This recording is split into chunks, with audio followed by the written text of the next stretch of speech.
Welcome to Burn the Ship. This is the podcast where we connect entrepreneurs with professionals that can help you go all in on your business. We talk to people that walk the walk, talk the talk, been through all the things that we experience as small business owners and come out the other side willing to share those skills and experiences with us so that we can run our businesses more effectively. First of all, thank you for joining me. Thank you for joining me a little bit late today. This morning has been a madhouse for me. But anybody that shares some time with me and spends some time with the audience and comes willing to give some of those skills and experiences is very generous and very much appreciated. So thank you for that. Why don't you go ahead and introduce yourself and tell us a little bit about what you do? All right. Thanks, Bailey. So my name is Meredith Arlinghaus, and I do not have an awesome Southern accent like you do. I'm up here in Ohio. So a little bit about me. I know when we first met, I told you that I loved the name of your podcast, the Burn the Ships, because I'm a corporate escapee, and one of the projects I worked on at my last corporation was literally called Cortez, which is a nod to burning the ships, realizing we're not turning back, we're burning our legacy product. So when I met you and saw the name of the podcast, I'm like, oh, this resonates because I lived that out. But then I also lived it out by walking away from that corporate job. So burned that ship, did not burn bridges, but walked away from that. I wasn't sure what I was going to do next. I just knew that I had to find something different. I was kind of tired of that grind. And frankly, I fell into fractional accounting. I learned that I loved to serve small business owners. I had no idea what that meant. It was before it was kind of a fun term that's used and thrown around nowadays. This was probably eight years ago or so. And all I did was just step into needs that I saw both of my nonprofit friends, former colleagues, family. It was one of those, can you help me with this? And I was like, sure, sure. So I just took on a bunch of clients and grew a fractional practice by accident. But in doing so, I learned a lot of valuable lessons, both expensive, time, money, all the things along the way. So that's where I'm at today. And now I'm the founder of Empower Accounting Professionals. And we can get more into that. But essentially what I'm trying to do is help other accountants who want to start their own fractional practice eliminate some of those or help them through and provide the community and training to do that. I want to start with unpacking both of those things with talk to me about the value of accounting. Right? Like I'm a business owner, I'm becoming more successful. Maybe I've been a one-man show or I've got a couple of people working with me, and accounting and bookkeeping is something that I've never really thought about. Talk to me about the value in that from a very, very high level. We don't have to get super nitty-gritty about it, but I think when people believe they need some sort of accounting, as well as what the value of that is to your business, is a little bit of a misconception in the small business world. And so I'd like to talk about that and really give people the frame of reference of when this is something that they should be thinking about. Well, your question is well timed, my friend. It is. I don't know if you're posting this soon or there's a delay, but for your audience, today is the 16th of April, which means we just close out the major tax deadline of the year. And so, because like I said, it's appropriate that you asked, the last 3 months are some of the biggest for client acquisition for fractional accountants. This is the time of year. First quarter is always the oh shoot. I don't know if I can say the non-PG. Yeah. You can say what you want. Yeah. It's like the oh shit. My books are a mess. I need to pay taxes. I can't even hand them over to my tax preparer because they're a mess. So that's when you talk about the highest level, that's the very quick hit when people are like, I need this. So it's not strategic, it's reactive, but it's a necessary evil for business owners. So we get a lot of, like I said, inbound leads, client acquisition during this time of year. But what we try to do is educate and come alongside business owners and say, you actually need this all throughout the year. This isn't just a one-time thing. And one of the keys is to ensure that they understand if you want to make any strategic decision, you have to understand your numbers. And accounting is essential to that. Like you had mentioned bookkeeping, right? Like just at the very minimal level to understand your transactions, how the money's coming in and how the money's going out. You need to have that granularity and that information to be able to make any reasonable decision, including how to pay yourself. Can you hire another person? What kind of marketing spend do you have? And the good news for our industry is that no other industry is exempt from accounting, Mhm. right? Like everybody needs it, no matter if you're in uh, manufacturing, if you do B2B services, if you're in healthcare, it doesn't matter. Everybody needs to have accounting. I encounter some businesses that don't even, have no marketing spend. It's all referrals, right? So marketing folks, they're missing out on some opportunities because some businesses just don't use it. But accounting, everybody's needs some level. So that's good for us. Yeah, Good job security. absolutely. And I think that one of the things that I see, like in the payment space, is I'll sign somebody up that's like a solopreneur, and they need to take credit cards, and they're kind of growing in their success, and they're building their network, and where their next job is coming from isn't quite as much of a mystery as maybe it was, some weeks or some months ago. Um, and while you're feeling that success, one thing that I see get highly neglected is tax planning. Mhm. Um, if you don't understand how much money you're going to make, you're not going to understand how much money you owe in taxes at the end of the year. And not paying those taxes is extremely costly and expensive and stress inducing mistake that a lot of sole proprietors make early on. So my point in saying that is that you said everyone needs accounting. I think everyone kind of all sizes needs something as well. Like even if you're a one man show and you're bringing in $100,000 in revenue, do you know what tax bracket you fall in? Do you know where those things go? Are you, what are you paying yourself? What are you putting in the bank? What are you investing back into your business? What is tax deductible? Like those things matter a lot because especially in those first 3 years when you have the ability to claim a loss, right? Like that, those things matter so much to the health and wellness of your business and putting yourself in the ability to grow later. And it's one of the things that I see talked about least commonly. Like I always tell people when we sign them up, you're going to get a 1099K at the end of the year, and it's going to tell you what you did and how much fees you paid. And if that is a surprise to you, you need to think about making some changes because it shouldn't be surprising to you. You have every opportunity in the world to figure those things out, and you have a lot of people that are willing to help you with those things, like the people that we're talking to here. Um, and honestly, I think that a lot of people get like a bad relationship with their numbers. I'm sure that you've seen this more than Oh. me. Is Hmm. you should find a way to have a good relationship with your numbers because it keeps you really, really excited about your business and your ability to grow. It's super, super relevant. But for you guys, I'm curious, what's kind of been your superpower? So you stepped away from your corporate position and you realized that there was a real need for the skills that you have accumulated. Where do you go from there? Like, how do you go and find your first clients, and what's really been that thing that's helped you grow and become successful? Ooh, you're really putting me on the spot with that one. Super.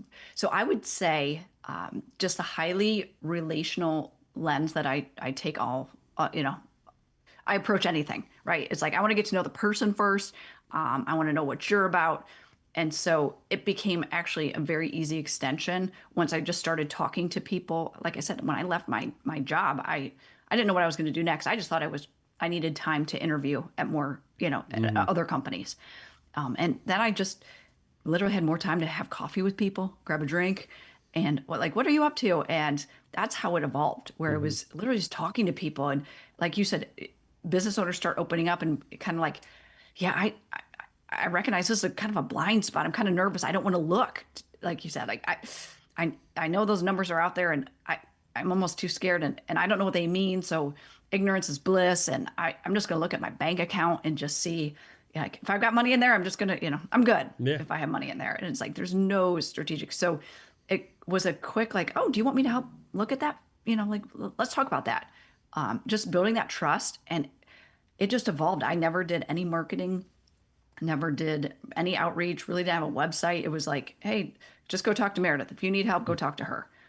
And so that's how it grew. So I don't know if that's my superpower, like you said, but It I think is. just yeah, serving people first. I believe that it is your superpower because I believe that people in the financial space don't do that particularly well. It's not something that you're taught, right? Like the ability to go build relationships with people, especially people that are in that corporate position and then decide to step out. It's like, how do you figure out how to build those relationships or how to network or how to put yourself in a position to grow? So the fact that that is innate for you is a real differentiator, at least from my perspective, because that's a lot of like what my job is. Like in the payment space, we're training, we're doing a lot more training for people on how to build relationships with business owners than we are teaching you how to become an expert at credit card processing. Yeah. People are inevitably going to ask you questions that you don't know the answer to, and you're going to seek those things out, and you are going to become more, have a deeper knowledge base in your industry based on those things. But if you don't know like how to be a human and build a relationship with people, like this is not the thing for you. And I believe that some transparency about that with people in the financial space is probably like one of the least talked about things as they're accumulating those skills. Is that something that you guys help or at least put, a frame of reference to for some of the accounting professionals that you guys work with? Yeah. So one of the things that we do at Empower is we build into the individuals on our team, right? They're all licensees, so it's structured so that everybody's running their own business under our corporate umbrella. But we pull people together every month. Our team members, we build into them through different training. And it's funny you ask because a couple months ago we had almost like a book club on Unreasonable Hospitality, the book by Will Godara, and we talked about how do we surprise and delight? How do you give the wow factor? We're not a restaurant, but there's ways to go above and beyond for individuals and make them feel seen, heard, loved. It's like, how do we show up for our clients? How do you buy their products? Do you give them a Yelp review? Like such little things, but it's like this is how you can show up and show out for your clients. So yeah, we try to help give ideas like that and build into one another. Yeah, it's a necessary skill. What about the flip side of that coin? What's been difficult? What are one of the things that you're like, as you're setting out on your own, you're acquiring clients, you're like, oh, this is one of these things that I've got to get better at, and probably relevant to some of the other people that you're helping as well in the accounting space. Yeah, I think the hardest thing is moving past the scarcity mindset. And here's what I mean by that. Right? We're new entrepreneurs. We're hungry. You want to take on every client. You also have compassion in a heart. So every sad story is like, oh my gosh, let me help you. I will take you on as a client. And this is one of the expensive, costly mistakes I made early on was I took on everybody. Didn't get paid on some things, misaligned. Yes, waste a lot of time on them. So I think some of that is helping individuals understand filters, boundaries early on, and look for red flags when you're starting the courting process where you're talking to prospects and understanding, if they've gone through 3 accountants in 2 years, red flag, right? If they don't have good cash flow and they're coming to you for that reason, heed that warning. You're probably not going to get paid unless you collect up front, right? It's all these little things. It's like you just have to go in with a different mentality. So yeah, it's really moving past that. I have to take every client. I can't say no, because if I say no, I'm never going to get another one. And we all know that's not true. There's so much work out there. And it's okay to say also, like, I don't have industry or domain expertise in what you're doing, but I know somebody who does, right? So pass the referral on. Like I show this posture all the time, like hold everything loosely, like let things fall through. And if you hold your hands out like this and let things fall through, more will keep coming in. So it's okay. So I would say that's one of the things to really be cognizant of when you're starting. Yeah, absolutely. And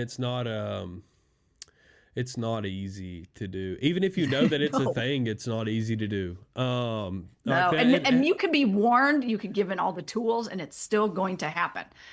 But they're all learning experiences, right? Like until you live through it and you're like, yeah, I saw that one coming. Yeah, and even if people tell you about it, you're like, oh, this isn't that.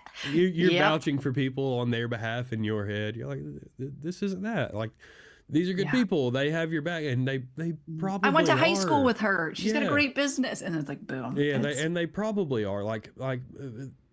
who people are and being in the business space is two different things, man. Like Yeah. it's as much as you may like or dislike someone, the way that they treat their business and the way that their business's heart beats, like it's a living thing. Like ask the Oh, yeah. government, you know what I mean? Like it takes its own shape, and people have your relationship with your business changes, and that is a fact. That's one of the things we talk about so much on the podcast, is that one day it's something that you're excited about, and maybe the next day it's something that aggravates you and you're very frustrated, and then maybe the next day it's a combination of those two things. And like the stick to itiveness and like the willingness not to quit is something that we hold very highly in this whole burn the ship world.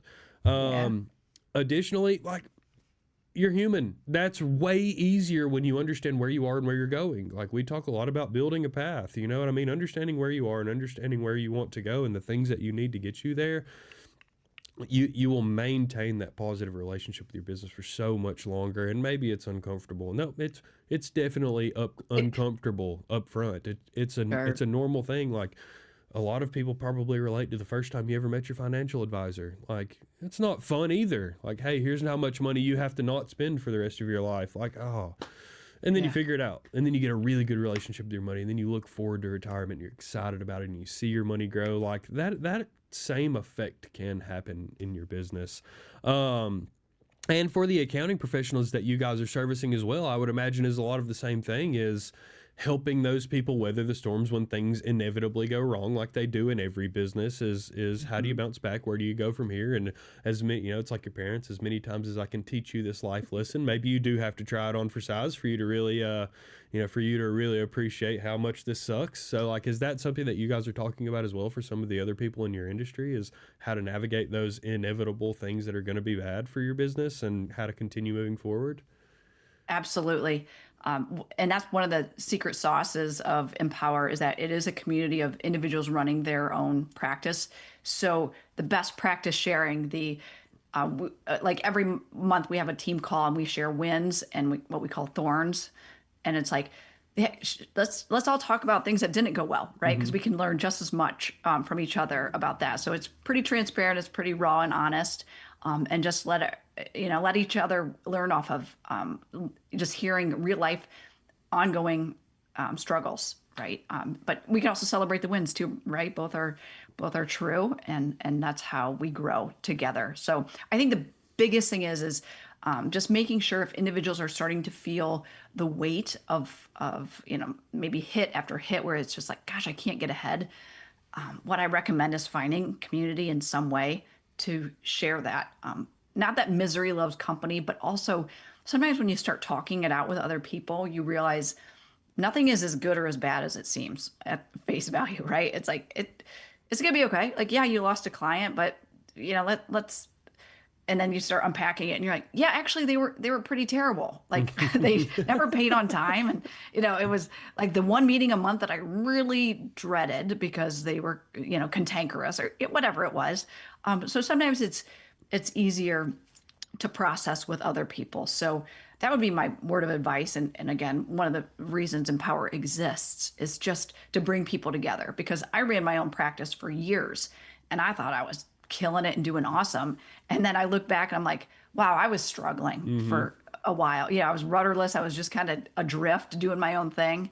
And then looking back, I was like, I could have been a lot more efficient and probably got out of my head, if I would have actively sought other people doing the same thing that I was doing, and really processed it together. Yeah, and that a lot of what you guys are doing, you probably see people that were struggling for 10 years and now you're shorting that, that journey for 2 years. It's like, hey, I can Mhm. help you diminish the part that hurts way smaller. And there's going to be things that hurt, man. It's business. If it was so easy, everyone would do it. No one would have employees ever, and we would all be, in this like barter and trade economy, and it would be completely different. But that's not the place that we're in right now. Like, there's a place. There's a certain type of person, and I believe that there's also a place in your life that may push you toward looking at entrepreneurship, but it is not for everyone, especially not for like the super lone wolves. Like, if you don't want to build that community or understand or use other people's skills and experiences to figure out, what this looks like for the rest of your industry. Not that you're incapable, you're probably very capable, but you're going to walk a much longer, more difficult road than someone with that same community that is leveraging the skills and experiences of a bunch of people that are experiencing the same things around you. So highly encourage that for people. Mhm. Where do you go from here? What is the thing that you're focused on, and how can we help? Oh, appreciate that question. Anytime. So, like I said, Empower is a community of accountants who are growing or want to start and grow their own fractional practice. So, currently, we have 7 individuals on the team, and we're looking to grow that this year. I'd like to double. And just for your audience's knowledge, everybody so our team members span the accounting spectrum is what I like to say. So we have bookkeepers, we have FP&A controller type professionals, all the way up to CFO services. So wherever you are on that spectrum, we don't have anybody that does taxes on our team yet, but we would welcome that. So really I'm looking for accountants who are interested in being a solopreneur, but as we've both talked about, how important that community aspect is. So if you'd like to accelerate that launch of your own practice, do it with others. It's kind of that whole work for yourself, but not by yourself mentality. If you're interested in that, you're kind of maybe just got done with tax season, right? And you're like, okay, I'm ready for something different, or you just got done with the first quarter, close the books for that, and you're like, yeah, I've been thinking about this. I kind of interested in starting my own thing, but I don't even know where to start. I welcome that conversation. That's what energizes me. Mm-hmm. Debits and credits, not so much. Yeah. It's the talking to other people and helping them maybe realize their dream, right? I know a lot of us had dreams even as kids of starting our own business. Like, what kind of business could I run? Like, I was the total nerd that was doing business models like in high school. Like, I wonder what it would be like to own a donut shop and at the beach. Like that was what I did. But now it's like I would love to help other accountants who are somewhat risk averse. We are by nature, and to help give that roadmap and that guidance to help them start. So yeah, if you're an accounting professional interested and curious about what fractional ownership looks like, I'd love to have a conversation with you. Yeah, and we'll put the ways to reach you down in the description. I'll do the best job I can of that. Beautiful. Hopefully I have caught some of you accountants that are listening to this in the middle of your like deep breath. Maybe it's like the week of Mai Tais or the week after that for you. You earned it. I understand. I know what I'm like to work with during that season as well, and I can only imagine that's amplified for a lot of other business owners that are living a lot more stressful life than me. If you're a business owner and you haven't thought about it, these are good people to talk to. In addition to that, I owe you some introductions as well from our first conversation that I remember now as we talk. Oh, good. But if you're in the in the accounting space and you have some time to reflect and you want to look at what it looks like to take your business to the next level, I highly encourage these people. Please check out the description below to find where to reach Meredith. In addition to that, thank you for coming on. I know I have to give you some of your time back, but I appreciate that. Oh, The perspective that you have on your industry and the difficulty that you accept is real, and your willingness to create this community that not a lot of other people have played around in. And you're also aware that, the average person in your industry probably is not even familiar with the necessity to build a community like that. So anything that I can do to help to push those people, to make those people more successful, it always ends up being good for my industry and my business as well. So anything I can do to help, I would love to do what I can for you. So if you're listening, please check out the description below, and until next time, burn the ship.